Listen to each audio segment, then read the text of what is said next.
Вие сте на вистинската фреквенција. Јас сум Јадранка Костова, ваш водител, уредник, домаќин секој петок. А мој гостин во овој дел од отвореното студио е госпоѓа Радмила Чекеринска. Добро вечер, добро дојдовте. Добро вечер. Министер за одбрана и вице-премиер.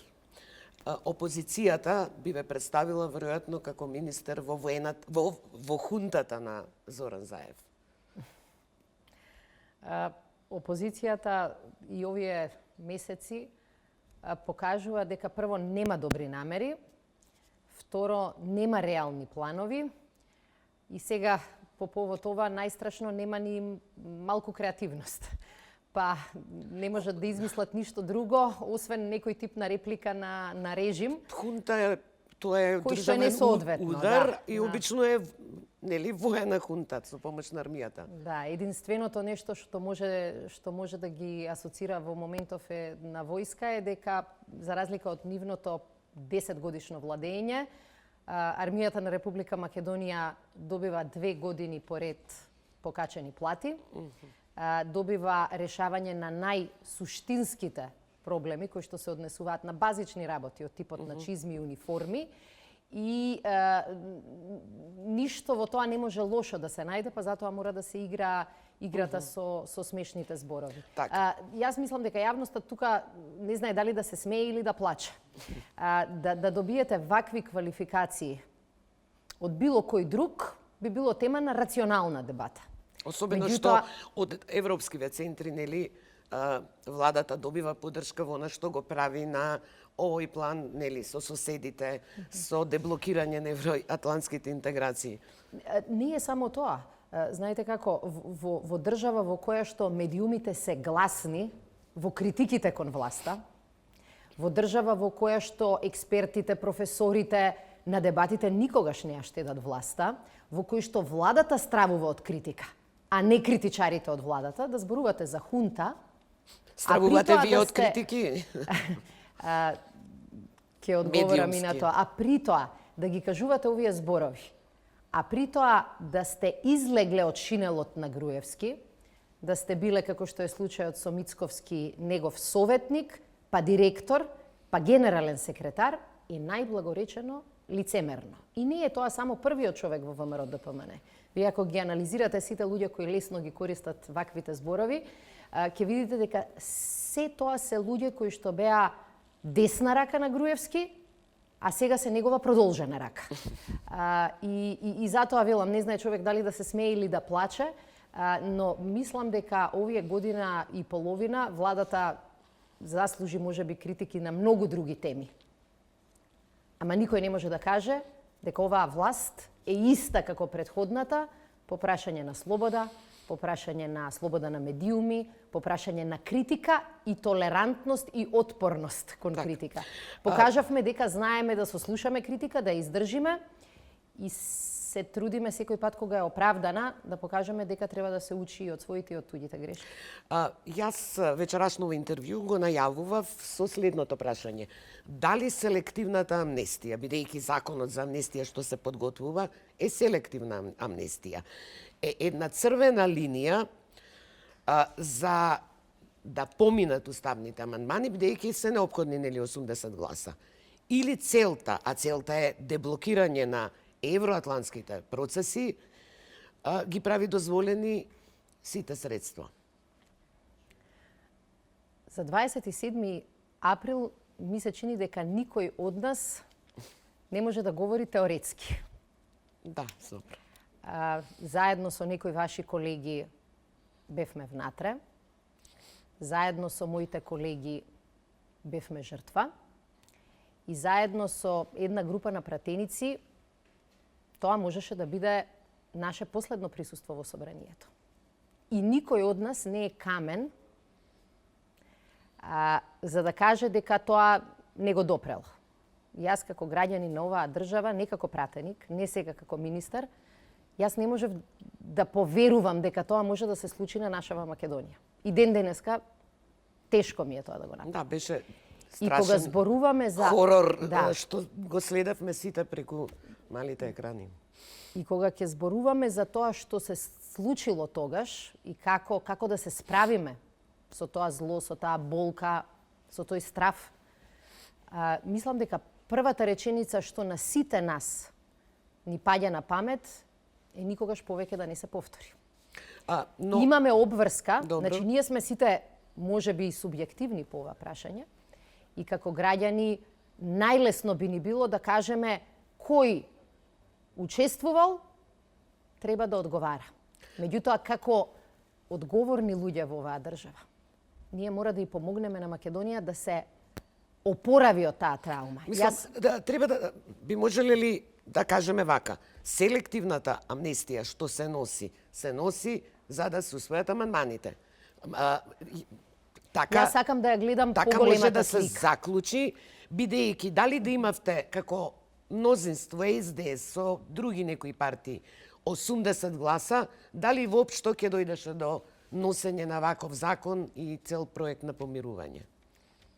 Јас се сеќавам дека темата помирување, како да ги залечиме раните, предходеше дури на дебатата. Јас во едно интервју во Весникот во кој што работевте ви кажав Уште работам во Фокус. и тогаш кога го правевме тоа интервју, дека лага е дека во дебатите за амнестија во јули месец со ВМРО ДПМН некој од нас барал амнестија за 27 април. Раководството ново на ВМРО ДПМН ги пушти низ вода сите кои што учествуваа во таа драма во собранието. Тие единствено што бараа беше амнестија за криминалот и за злоупотребите. За оно што го води СЈ. За предметите кои што се во СЈ и предметите кои што се однесуваат на бомбите. Меѓутоа се враќам назад.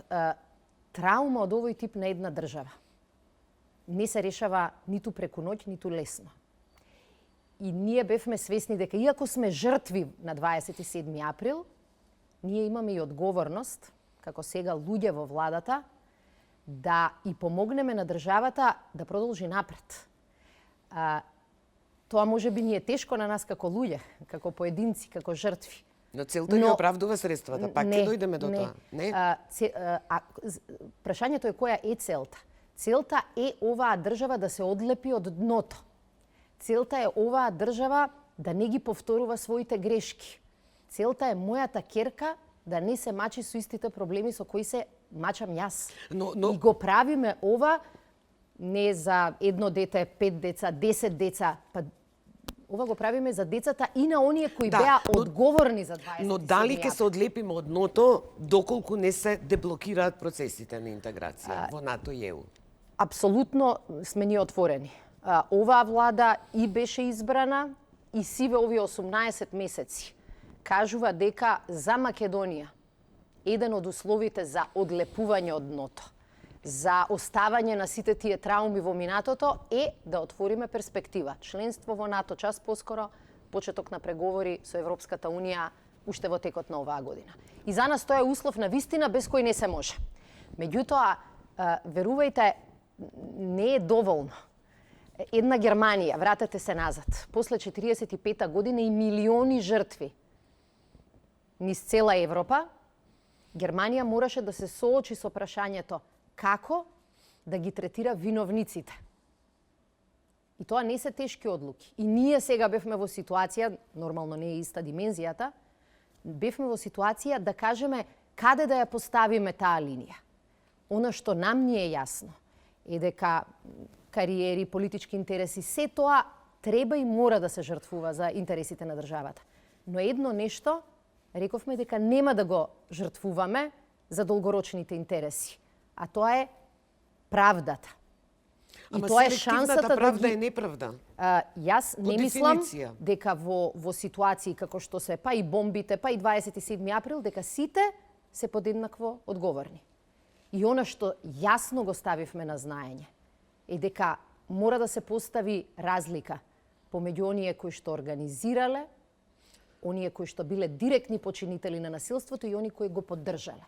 И она што е јасно во законот, барем онака како што се најавуваше и се пишуваше, е дека нема теоретска шанса да прифатиме да бидат ослободени од одговорност оние кои го креираа и го организира овој монструозен Но акт ние и уште оние не кои знаеме, насилство. според обвинителството, нели? Кој го креирал, кој го организирал. Таму имаме 33 кои се товарат сите за исто кривично дело, 20 само за поттикнување или помагање. Дали е некој организатор, треба судот да одреди. Дали законот, бидејќи влегува од понеделник во процедура, дали пратениците ќе одредуваат кој е организатор? Не. Затоа сметам, дали сметате дека судскиот процес сепак треба да заврши и потоа да се спроведе таа селективна таква амнестија?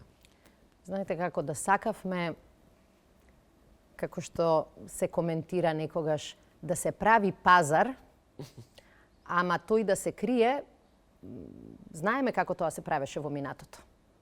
Црвени телефони, црни телефони, се правеше притисок врз суди и врз обвинители, за да се добие одредена пресуда или за да се одбие одредена пресуда. И ние знаевме дека тоа за нас не е опција за ниту еден од случаите, вклучително и 27 април. И затоа и овој предлог на закон покажува дека политичарите и парламентот треба да се занимаваат со својата работа и треба да се остават обвинителите и судиите да си ја вршат својата работа. Тоа значи дека пратениците... Дали законот ќе стапи во сила пред да има правосилна пресуда за 27 Тоа април? значи дека пратениците нема да влегуваат во предмет и да одлучуваат таа личност, ова направила, таа личност не направила. Тие само ќе дефинираат кои дела можат да бидат амнестирани, а кои дела не смеат да бидат амнестирани. Денес имаш изјава премиерот Заев. Само да докажам. Тој, ајде. ние не сме тие кои што треба да кажеме кој е организаторот. Не сме тие кои треба да кажеме кои се директните починители на насилство, иако тој дел и е повеќе познат на јавноста. Значи тој кој што сакал да го убие села, тој кој што не напаѓал нас, значи каде што имате директно насилство. И тој кој што го организирал, тие не смеат да бидат ослободени од одговорност. Но одлуките мора да ги носи судот и мора претходно да ги носи обвинителот. И целта на законот е таа одлука да ја остави во рацете на правосудството. Добро, но премиерот Заев денес имаше една изјава во која јас сепак не успеав да разберам што е поентата од тоа, бидејќи спомена дека со член од овој закон казнувањето ќе биде намалено нешто. Сега за ова терористичко загрозување нели почнува над 10 години, дека таа граница ќе биде симната.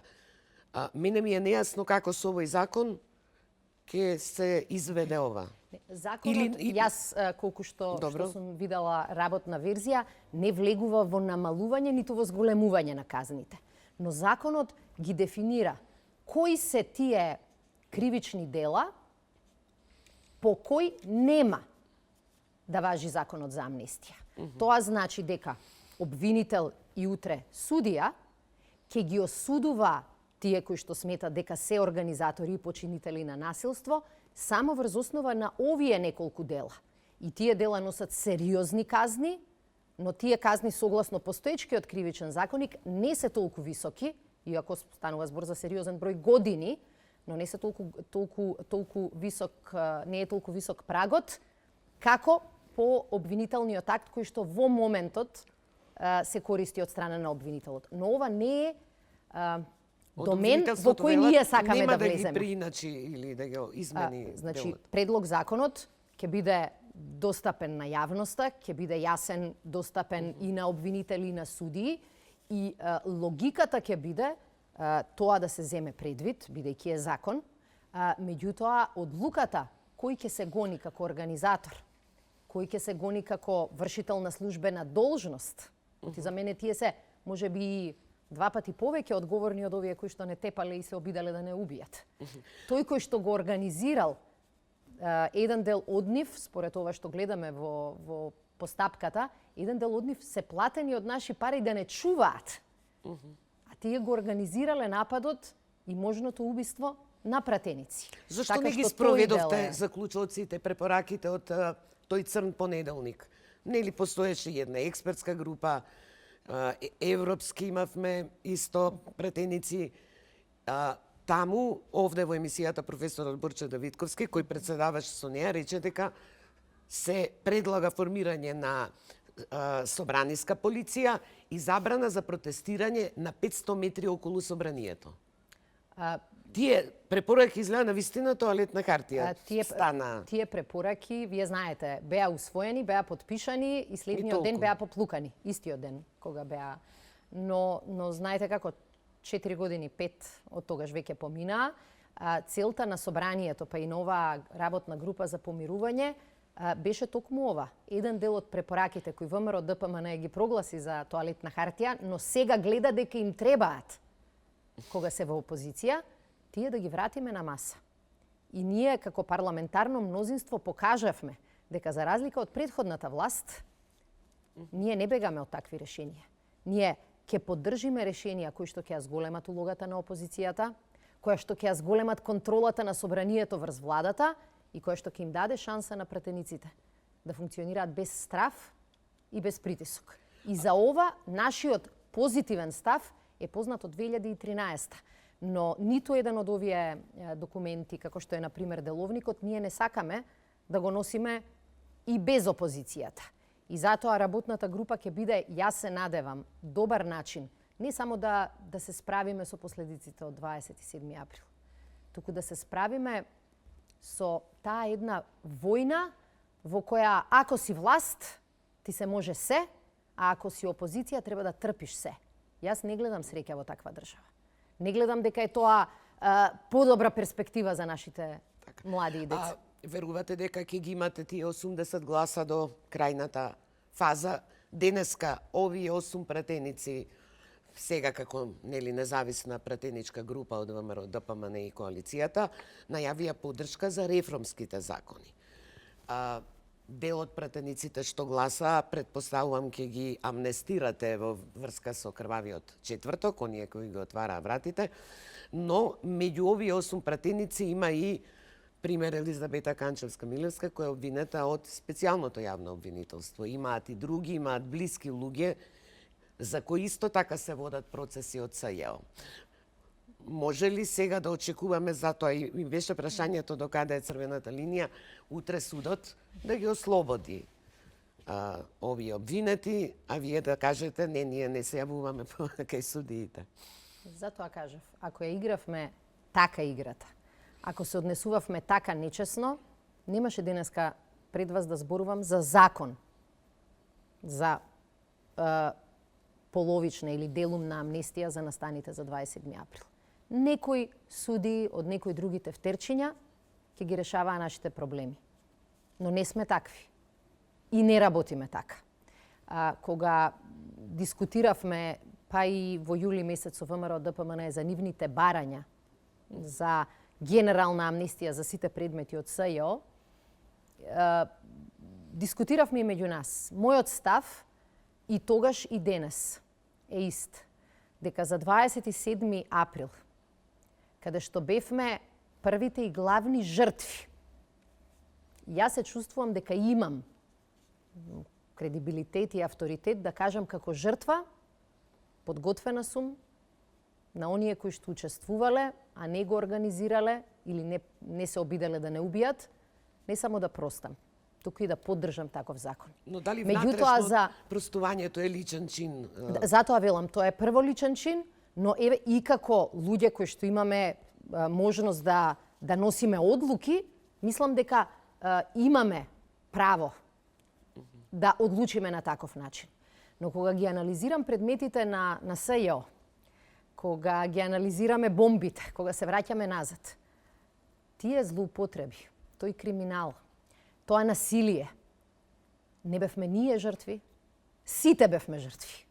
Цела држава беше жртва. Ја не се чувствувам дека го имам, ја имам моќта и го имам и авторитетот или кредибилитетот за такво прашање да велиме сега не важи. Македонија, за да стане подобро место за живење, мора да покаже дека оние кои ќе го кршат законот, а се на највисоки функции, мора да одговараат. И тоа е лекција која ако не ја научиме овој пат, кога луѓето можеа со своји уши се да чујат, никогаш нема да ја научиме. Да, но...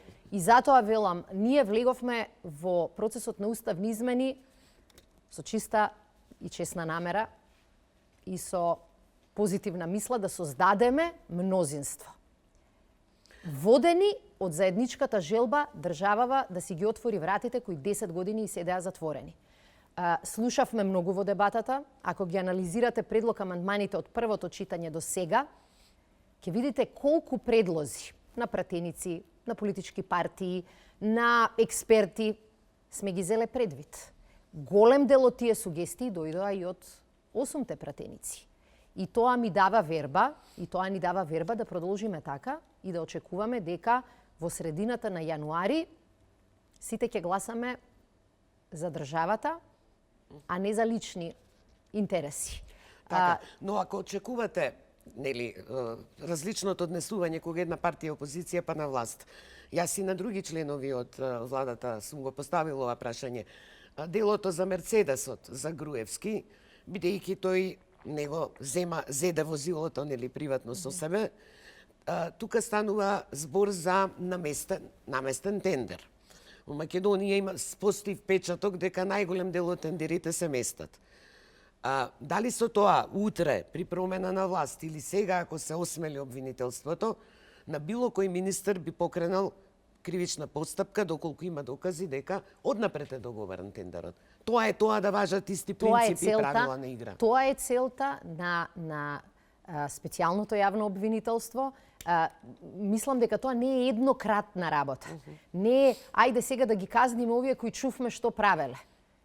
Јас мислам дека е многу поважно не нашата барањето на граѓаните толку за одмазда, за правда вчера, туку барањето на граѓаните за различно однесување денес и утре.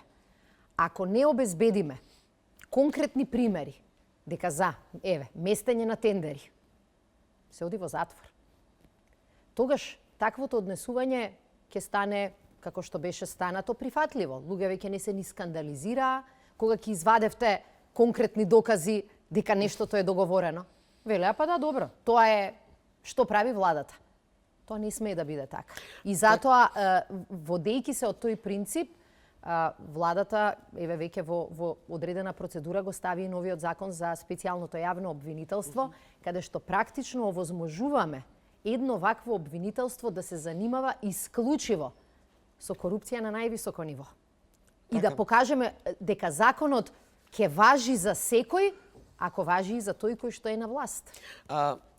Христијан Мицковски, лидерот на ВМРО-ДПМН, на некој од овие протести ви порача, сега не можам да цитирам, да парафразирам, дека тие утре нема да ви дозвола да избегате.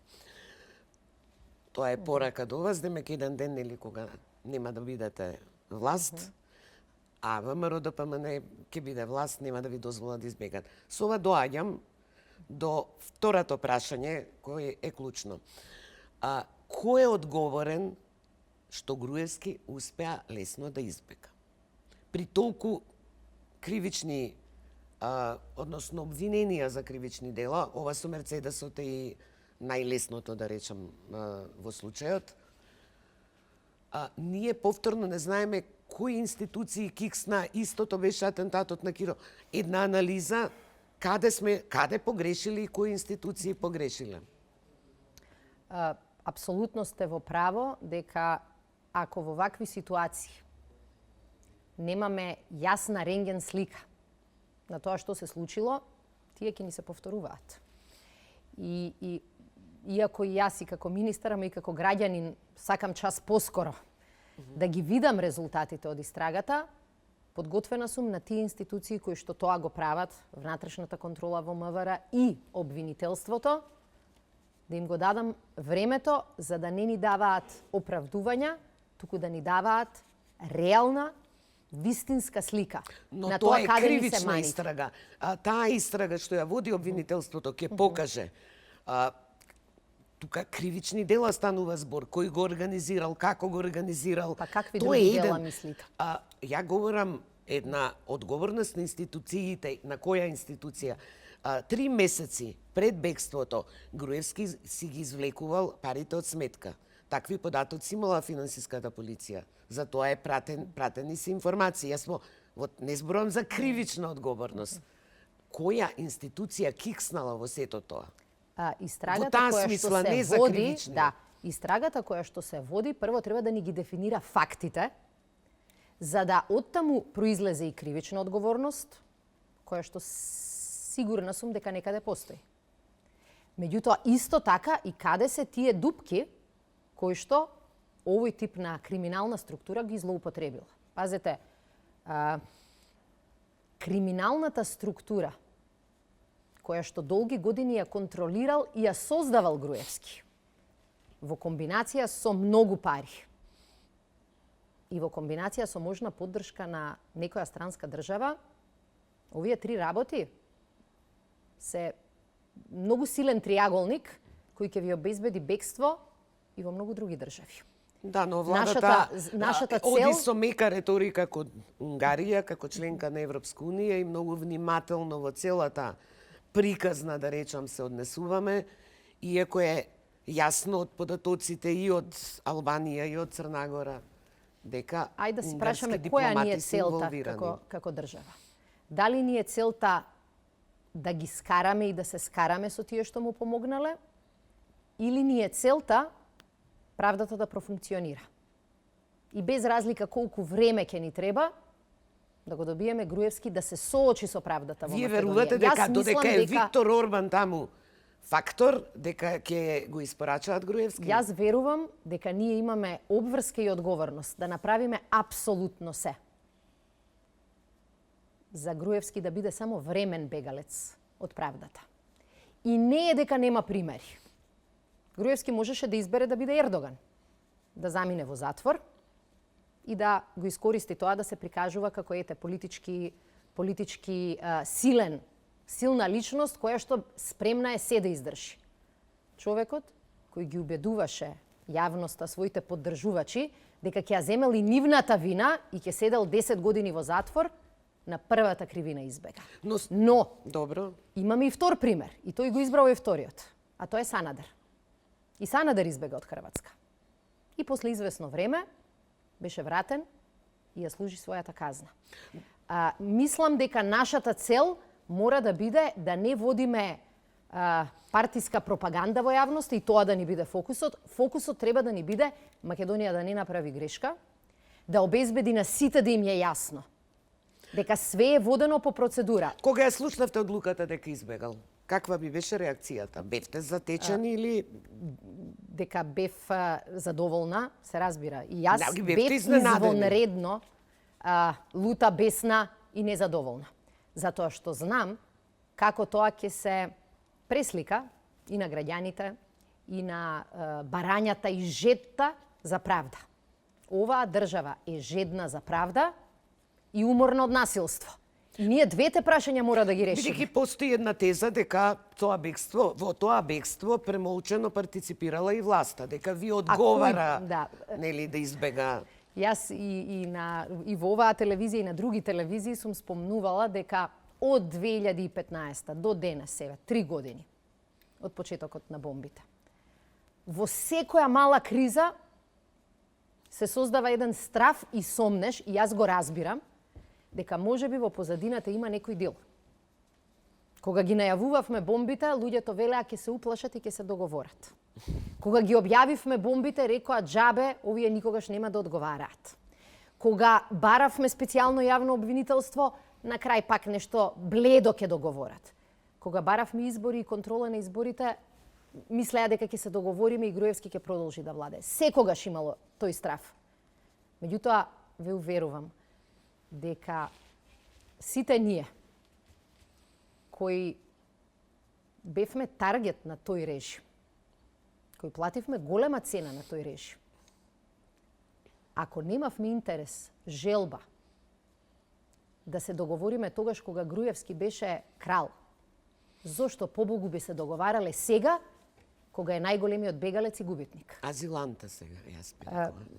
Јас мислам дека човекот кој ја градеше 10 години мит, не само на моќ, на исправност, на честност, патриотизам, на жртва, непобедивост. на жртва дека тој ќе го земе сета мака од нашава држава и на своји плеќи.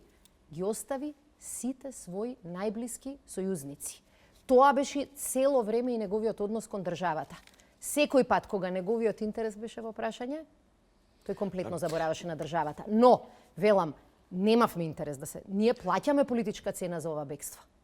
Никој од нас нема дилеми. Но не лошо влијае сакаме. на имиджот на владата, Апсолутно. но јас пишував и во Фокус, долгорочно вака излага ги поттикна луѓе и законот за селективна амнестија наеднаш да проговорат во судските процеси. Видоа дека нели Факт е- врвот не одговара, него Тоа е другите можеби структури. несаканата последица на Груевски и на неговото бегство. Кога ќе видите дека тој човек за кој што одреден број од овие луѓе се жртвувале, верувајќи му без поговор, дека во момент ги предава, луѓето почнаа и повеќе да зборуваат. И јас мислам дека на Македонија тоа зборување, таа дебата и е потребна. Нам ни е потребна правда, но потребен и ни е и разговор. Да се свати дека тој тип на владење не може добро да заврши. Така. Ни за ВМРО, ни за СДСМ. Но кога го почнав прашањето, кога реков не кривичната истрага, институциите каде киксна, како што реков, за мене е нормално ако 3 месеци пред бегството алармираат дека тој повлекува пари, некој требал да предложи засилени мерки на контрола или, како да кажам, следење. Бидејќи во јавноста се шпекулираше дека Ајде ќе- да размислиме како ќе изгледаше оваа ситуација, улогите да беа различни. И да беше ВМРО, ДПМН или Груевски на власт. Да.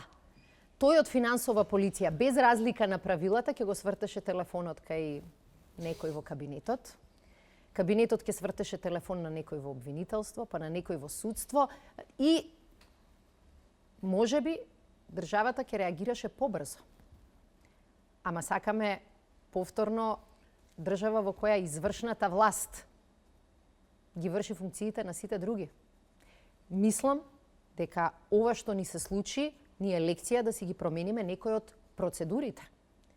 Ама лекот не смее да биде ајде некој во владата, министер, премиер, било кој да ја врши работата која што треба да остане во рацете на обвинителите и да остане во рацете на судството. И не мислам дека заради Груевски ние сега наеднаш треба да станеме втора верзија на истиот режим. Добро, доаѓаме до Ѓорги Иванов, председателот. Во 2 мандати, има уште неколку месеци. Вие ги оспорувавте изборите, истите избори 2014 кога имаше и парламентарни и председателски. Владата на Груевски би беше, нели, избрана или победила со, не знам, притисоци, фалсификати и слично, а никогаш не го оспорувате изборот на Иванов. Не е можно, нели, исто гласање во исти ден за едни да има притисок, за други да нема. Едно да е фалсификувано, другото нема. И како го гледате Иванов во изборите врска во со... 2014 за нас беше идентичен. Ние кажавме парламентарните избори се фалсификувани и председателските се фалсификувани. И бомбите покажаа дека не сме плачеле затоа што сме изгубиле. Туку дека реално таа била ситуацијата. Нашиот однос кон Иванов, вие знаете каков беше. Меѓутоа, факт е дека Иванов 10 години работи интензивно на тоа да ја тривиализира и обезвредни председателската функција. И сега во моментов искрено да трошите многу енергија на председател кој се сведе на вилата на Водно, не знам колку е продуктивно да ви кажам. Така што немаме дилеми дека мандатот на Иванов не во 2009, но во 2014 произлезе од фалсификувана волја. Произлезе и од интересни дилови кои што ги правеа коалиционите партнери на глумење на кавга за да се избере Иванов. Меѓутоа, во моментот кога ние бевме избрани како влада, која патем речено беше избрана после настаните на 27 април, меѓу другото и заради двоумењето на Иванов да даде или не да даде мандат, и сега во таква ситуација да почнете да се занимавате со вилата на Водно, за мене беше и мислам се уште е несериозно. Импичмент немате 80 гласа. Сега за ги тоа. имаме 80 гласа, меѓутоа на крај на уште 3 месеци до крајот на Иванов. Верувате ли дека има Енергија да трошиме, да го рехабилитираме, затоа што мислам дека тоа политички ќе му ја подигне важноста на функцијата која самиот 10 години ја уништи. Еве, да се вратам назад, да се подсетиме дали можеме да се сетиме на една акција, став или политика која ја спровел председателот Иванов. Тоа е Како ја гледате улогата пострашниот на дел. кабинетот на Иванов за крвавиот четврток? Еве, слушаме и сведочење во суд, реакција од неговиот кабинет. Ова е втор пат лица од кабинетот на Иванов да се спомнуваат во врска со 27 април. Еден дел беа спомнати од лицата обвинети за насилство, претходно спомнати од страна на припадници на туѓи разузнавачки служби. За мене, навистина, тоа е скандал пар екселанс. И не е моја задача да истражи која е вистината во позадина. Се надевам дека обвинителството и тука ќе има податоци. Но едно знам. Отсуството на Иванов на 27 во критичните часови е тоа кое што создава сомнеш кај најголемиот дел од граѓаните. Председател на држава значи дека во ситуација кога ви се бутка државата на рап на граѓанска војна, Кога цела нација следеше преносот. Превземате, изјавувате, повикувате на мир, неговото отсуство, неговото одбивање да заштити пратеници избрани од граѓаните, да ја заштити првата институција во државата, собранието, создава сомнежи. И тоа е можеби повеќе политичка одговорност, а не само кривична. Но велам, ќе станеме сите коментатори на сите теории на заговор, меѓу другото, затоа што Иванов создаде премногу празен простор. Така. Времето ни стекува вака блиц. Интересно ми е дека вашите колеги од ресорот одбрана во Бугарија и во Грција, Каракачанов и Каменос, се оние најтврдокорните, да речам, во коментирање на односите, на договорите со Бугарија или Преспанскиот договор. Сте имале некоја тројна средба, како би Со министерот Каракачанов имавме навистина многу добри средби изминатиот период и во една тешка област. Успеавме реално за многу кусо време да ја подобриме соработката. Нашите специјални сили беа во Бугарија на обука, нивните доаѓаат тука, имавме серија на средби, заедно свиреа за прв пат бугарскиот, македонскиот и црногорскиот оркестар. Тоа се сигнали кои не се за потценување. Кога ќе успеете да свирите на исти ноти со луѓе кои што сте ги гледале како противници, тоа е крупен чекор, крупна промена. А со Каменос, господинот Каменос? Со Каменос не сме имале можност да се сретнеме, заради тоа што ставот негов и на неговата партија од првиот момент, дури и пред договорот во Преспа, беше дека се противи, како велеше, на секое спомнување на зборот Македонија во нашето име.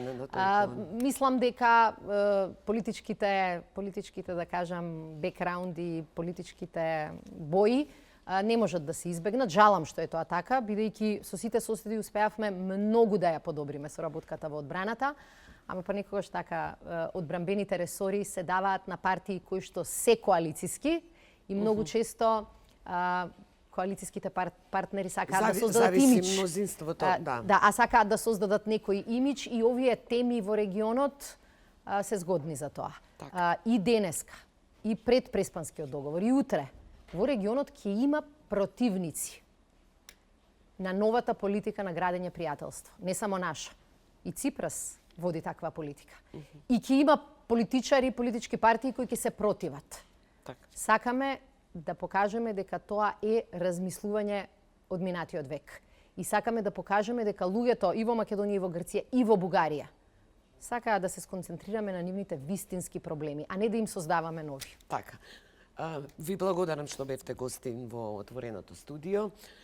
Сега следува тајмингот за дневникот на 1 ТВ, па се гледаме неколку минути подоцна. Благодарам на поканата.